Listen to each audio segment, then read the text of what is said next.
Gina, are you there? I just have to know if this is true. I heard that your ex-husband is the company president of Grapeco? Like, the one that's on all the magazine covers and stuff? His name is George, isn't it? Excuse me? Why in the world are you talking to me about this, Trish? Well, it's just Ben was letting me look through some old family photos that you had in the house. There was an old photo with you standing next to a man, and I finally recognized who he is. It was so weird because the pictures were old, but I felt like I had seen that man from somewhere. And now I finally realized that he's George Grape, the head of Grapeco. Wow, well, I have to say I'm impressed you could tell from such an old photo. Is that all you have to say about it? That's a little underwhelming, to be honest. Well, I'm afraid there's really not much to get all that excited about. I mean, he wasn't a company president or CEO or whatever when we were going out. I didn't hear that he'd started his own company until after he and I had broken up, but I guess now he's some kind of hot shot in the industry. But why didn't you ever try to fix things with him after you heard about who he was? Think about the life you could have had if you did. You could be posting on Insta every day from a new car or showing off your huge house. Just think about it. You should text him right now and ask him out. I'm sorry, Trish, but I really have no interest at all in getting back together with George. In fact, I don't even know if marrying him would mean getting more money. I remember when we were married, he would always blow through our monthly budgets like it was nothing. He even stole Ben's allowance at times. And in the end, he finally cheated on me and ran off to be with another woman. So I hope you understand why I have no intention of getting back together with him. Whoa, what? You mean you just forgave him for all that he did and just let him go like that? And now he's a huge deal all over the world? I mean, who cares about what happened in the past if you can milk George for all that he's worth now? You deserve to have nice things, too. Just think of the cars, the mansions, the condos, the vacations. All of it could be yours. Maybe it could, maybe it couldn't, but it really doesn't bother me either way. After all, I don't even want those things. I enjoy my apartment and I enjoy my simple life. It's enough for me. Oh, come on, Gina. You have to be more ambitious than that. What's the point of being satisfied with what you have? You're almost 30 years old and you're still working a dead-end job living in your small apartment. Don't you want more out of life? Aren't you sick of living the way that you are? Just think of where you could be living if you only swallowed your pride and asked George to take you back. It's the least you deserve. You really think that there's something wrong with the way that I live? I just finished telling you how comfortable I was. I'm sorry if that was rude of me to say, but I just wanted to be honest with you and share my thoughts about what you could be doing. Maybe it's because I'm from the country and I'm used to having a wider space to live in. To be honest, it's been difficult for me to adjust living in this cramped city.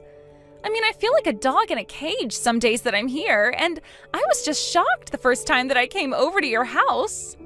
Oh, that's right. I forgot that you had moved here from Wisconsin. Was your house really that much bigger?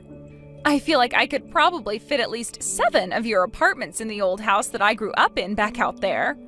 But to see the house that Ben would have grown up in with you, well, it just kind of really bummed me out. That's why you have to get back together with George. Then there wouldn't be any need for you to live in this tiny apartment anymore.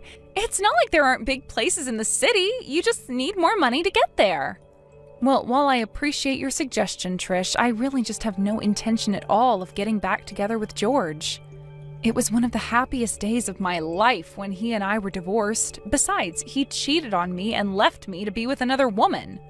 Why in the world would I want to get with someone who treated me so poorly in the past? Oh my gosh, Gina, I really can't believe how much you are missing the forest for the trees here. I mean, if you're not going to do this for yourself, then can you think of Ben and I at least? Think of all the ways that we could all use George's money. Are you really going to let your pride get in the way of your son's future prosperity? And just what is that supposed to mean?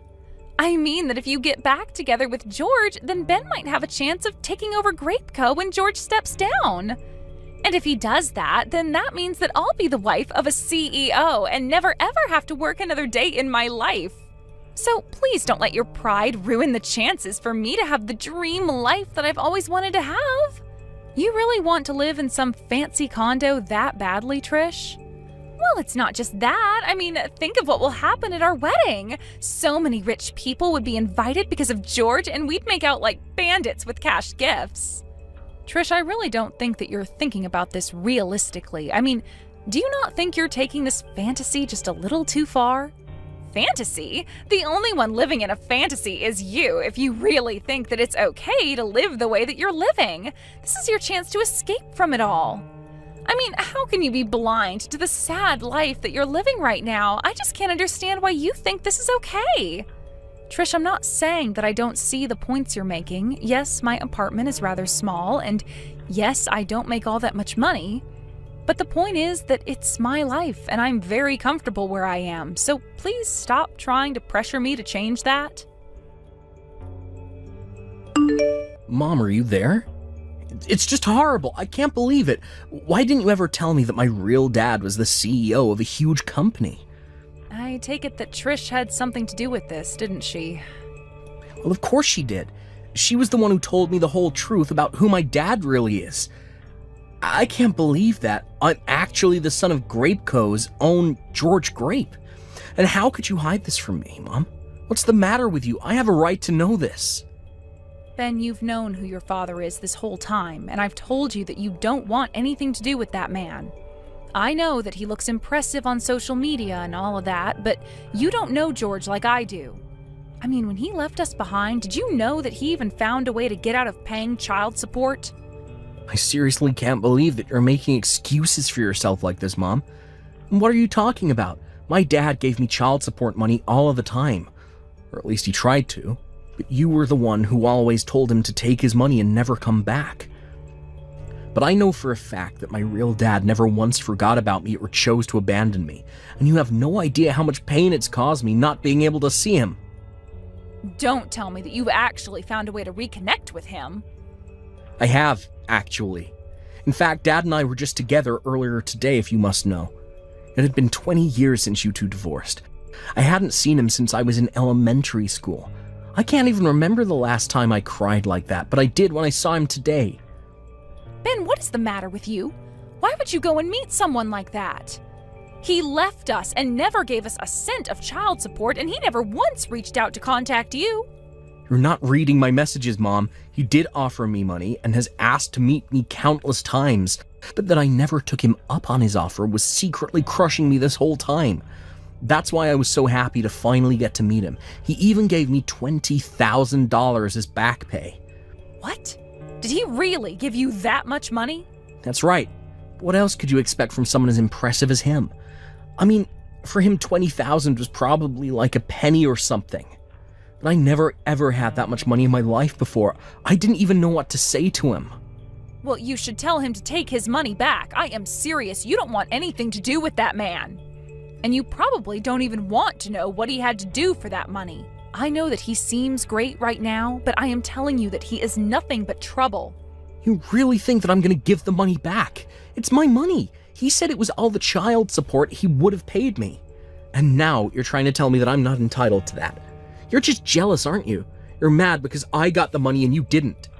Ben, you can't be serious about this. You don't actually think that's why I'm upset about this, do you?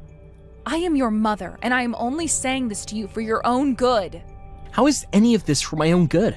You're just saying whatever you can to make yourself seem good so you can try and brainwash me. You don't actually think that's what I'm doing, right, Ben? Of course it is. Ever since I was little, you've only ever talked bad about my dad.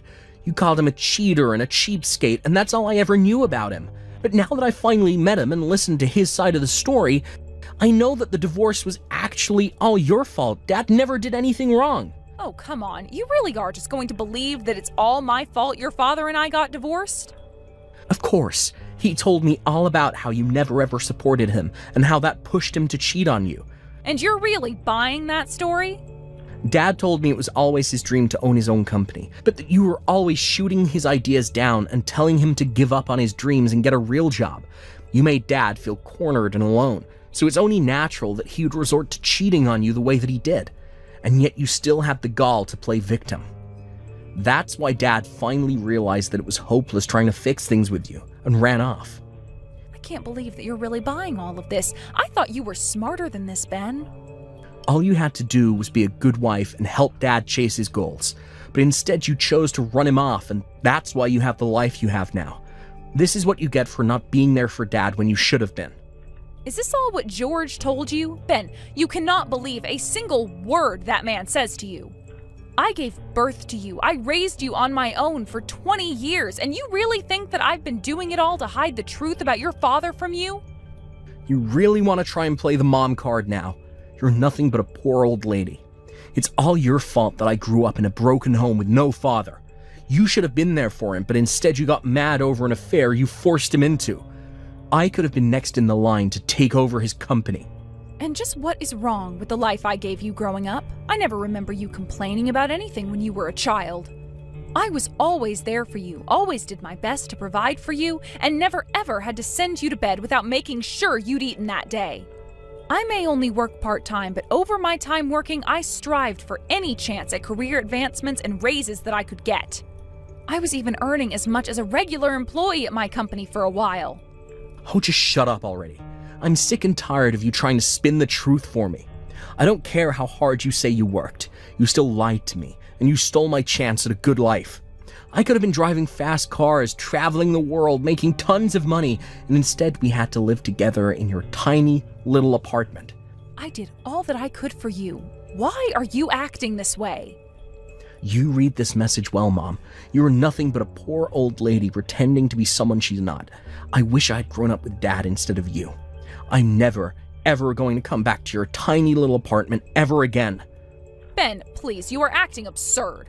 I mean, you're really going to abandon your mother to be with your father who was never there for you? That's right. I'm going to be with him, and he's going to take me in and give me a job, and then I'll be living in a huge condo. I'll be able to give Trish everything she wants, and we'll go and live with Dad in his penthouse. We'll eat out every night and never have to worry about how the poor live ever again. Well, fine then. You're an adult and you're free to choose how you want to live. If that's what you want, then I won't stop you. But please, never say that you'll never come back home. I'll always be here for you, Ben. No, I don't need to ever go back, and I won't. And I don't need you either. You're no mother of mine, so don't even bother showing up to my wedding. Ben, please, you can't be serious about this, right? Oh, I am. Now have a nice life, Mom. I never want to see you again. Good morning, Gina. I'm sure that you know today is the day that Ben and I are going to get married. Yes, I am aware of that. Can I ask just why you're messaging me about it? Well, it's just that Ben wanted me to remind you that you aren't welcome at our wedding. I know that he told you already, but he wanted me to as well, so we could really drive it home. Just so you know that we aren't joking, and you better not be there. So you mean that you're really okay with this too? You don't care at all that your mother-in-law is banned from your own wedding? Of course I'm fine with it. I have no issue with that at all. In fact, I never wanted you here in the first place. Do you have any idea how embarrassing it is to think about just how poor my mother-in-law is? And so you two are still so convinced about how poor I am, huh? And you're still trying to convince yourself that you're not?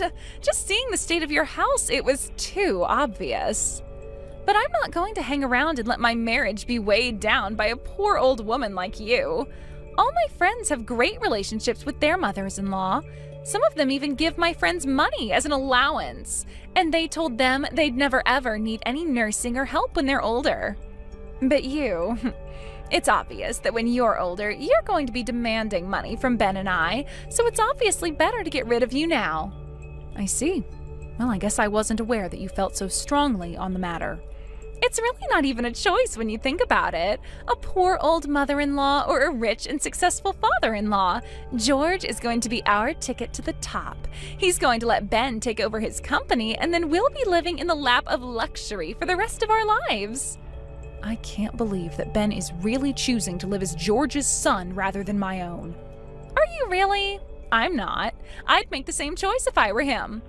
Well, fine then. I'll skip going to your wedding, but I'm not sure you won't regret it.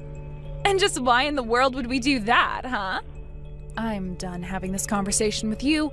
You both are adults, and if this is how you want to live your lives, then fine. You think it's not obvious how upset you are over this? Maybe if you showed up to the wedding crying and begging us to let you in, we might change our minds. Oh, I'm afraid I won't be the one crying by the end of this, but you just might be. You're not making any sense at all. What could possibly make me regret marrying Ben when he's going to be rich? You're just a jealous old woman trying to hold on to what's around her as it slips around your fingers. Have a nice lonely life, you old hag. Oh no, what's going on? I am so upset. You have to do something to save this wedding, Gina. Oh no, what's the matter? Don't tell me that things aren't going the way that you planned. What? How did you know? Who told you? Don't tell me it's already on the TV. Apparently George's company is actually on the verge of bankruptcy. Not only that, but he's being sued for fraud since apparently he tried to scam people. Yeah, I did hear about it on the TV, actually. I heard that George is being accused of swindling people out of $60 million. It was also some kind of big investment scam or something like that, yes? But instead, he took all of the money invested and left nothing to show for it to the investors. That's not all, though. George told Ben that he was going to let him take over the company.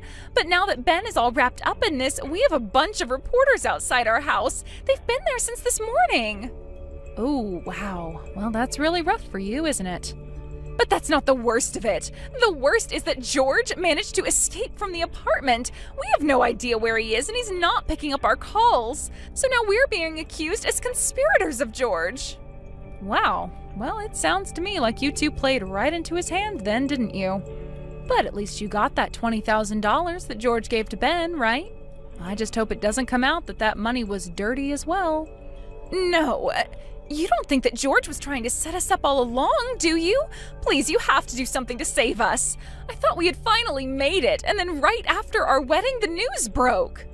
And you two really weren't suspicious of anything at all? You thought you were being handed all this on a silver platter? You should have warned us about George. You should have told us not to trust him. How many times did I tell you why George and I didn't work out? I told you that he lied to and cheated and stole from Ben and I and then ran away with another woman. I told Ben not to take George's money and not to listen to a single thing that liar had to tell him. But you two were so happy at the prospect of a little money and were so quick to blame me for all of your troubles. You two wanted it this way, and now you have to live with it. But don't you dare say that I didn't do enough to warn you. So, good luck. Sounds like you both are going to need it. Good luck? Is that really all you have to say to us? You're really not going to do anything to help us at all? Can't you at least come here and pick us up so that we can escape this sea of reporters outside of George's house? I'm sorry, but you both made it very clear that you wanted nothing to do with me ever again. And now you're asking a poor old woman like me to help you out? Please, you have to realize that the circumstances were different. I didn't realize what we were getting into. Yes, that much is obvious. But since you've made it clear that you don't want me to be a part of your family, I don't see why I should help either of you. I did my best to warn you, did my best to be honest with you about my intentions, and all I got back for it was insulting words and a betrayal by my own son. You tell Ben that he'll always be my boy, but that he is going to have to work his own way out of this. And maybe someday, when he's thought long and hard about what he's done, I'll be ready to speak to him again. Please, you can't just leave us like this. Don't you get that we're in way over our heads? How can you say that you love your son if you're not going to come and help us right now? How can you just leave us like this? Please, Gina, we're supposed to be family. You can't do this. You need to come here and save us. It was a couple days later that I saw on the news that George had finally been caught and arrested for all his crimes. He had run back to his hometown and was hiding in his childhood home when the police found him. Apparently, the person who had given him up was actually the very woman that George cheated on me with. She had also gotten caught up in his schemes and wasn't about to go down alone. George and Trish continued to beg me for help, but as George's trial continued, it came out that the two of them really did have nothing to do with what happened. The two of them, however, came under intense criticism online as it was revealed in the trial that they abandoned me because they thought George was wealthy. And before long, just about everyone knew who Ben and Trish were and what they had done. With no home to go back to and no dream job as a CEO, the two of them decided to pack up what they had and flee town. I haven't heard from Ben since then, but I know that when he's ready, he'll find me.